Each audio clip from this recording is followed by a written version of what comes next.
ডোমজুর কাণ্ডে নির্যাতিতা শারীরিক অবস্থার অবনতি। সাগর দত্ত মেডিকেল কলেজের সিসিইউতে ভর্তি নির্যাতিতা।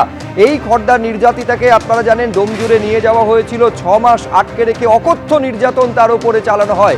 তার মারধর করা হয়েছিল, চুল কেটে দেওয়া হয়েছিল, এমনকি রড দিয়ে পর্যন্ত পেটানো হয়েছিল।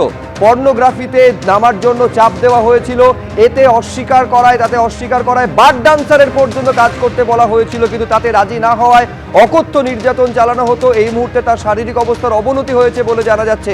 সমীরণ পাল আমাদের প্রতিনিধি আরো বিস্তারিত এই নিয়ে বলতে পারবেন। সমীরণ।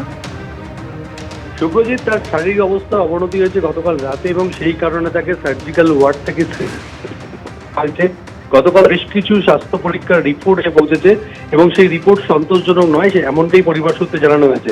এদিকে ডোমজুর কাণ্ডে আরিয়ান খান তাকে গ্রেফতার করা হলেও বেপাত্তা মূল অভিযুক্ত শ্বেতা খান।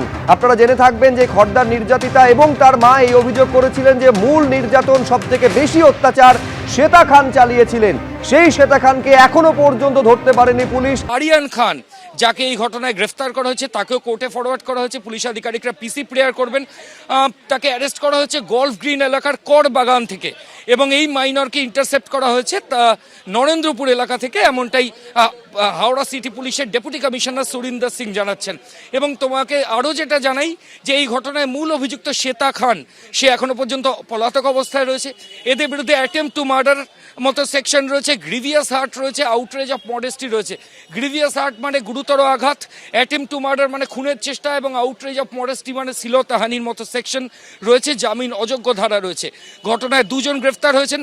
2 জনের নামই এফআইআরে ছিল, মোট 3 জনের নাম এফআইআরে ছিল, যাদের মধ্যে 2 জন অলরেডি ইন্টারসেপ্টেড।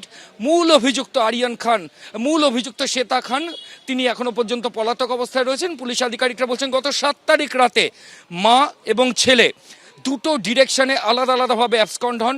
বিভিন্ন তথ্য প্রমাণ পুলিশ আধিকারিকদের হাতে আসছিল এবং তারপর আজকে সকালে গলফ গ্রিন এরিয়া থেকে, গতকাল রাতেও তার কয়েকটা জায়গায় তার হাইড আউট পাওয়া যায়, কিন্তু সেটা ওয়ার্কআউট করেনি। আজকে সকালে পুলিশ আধিকারিকরা একটা ইনফরমেশন পান এবং তার ভিত্তিতে গলফ গ্রিনের কর বাগান থেকে এই মূল অন্যতম অভিযুক্তকে অ্যারেস্ট করা হয়েছে।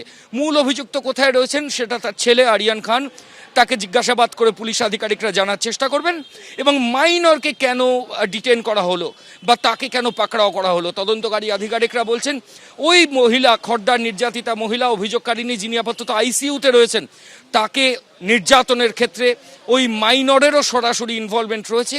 এই তথ্য প্রমাণই পুলিশ আধিকারিকদের হাতে এসেছে।